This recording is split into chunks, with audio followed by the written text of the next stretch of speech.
Chicago book citations seem complicated?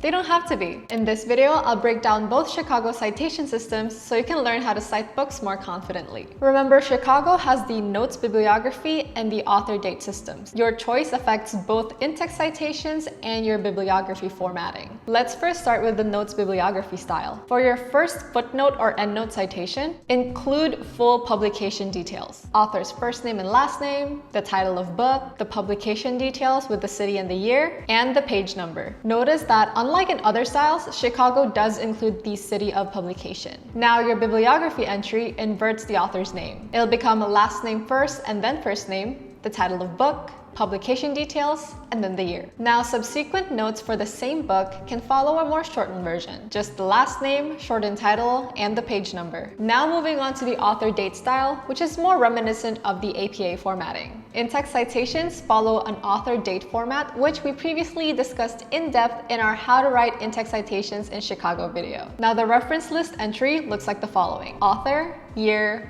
book title, and then the publication information. Now for multiple authors in the notes bibliography format, list all authors in normal order in the footnotes, but invert only the first author's last name in the bibliography. For author date, just include an end in between the two authors' names. Now, edited books require a little bit of special attention. It depends on whether you're citing a whole book or a specific chapter. For the whole edited book, the pattern is as follows: editor's name, ED, and then the title of the book. For a chapter in an edited book, it gets a little bit complicated. The pattern is as follows. We have the chapter author, then the chapter title in quotation marks, in, book title in italics, ed.editor's name, the publication details, and then the page range.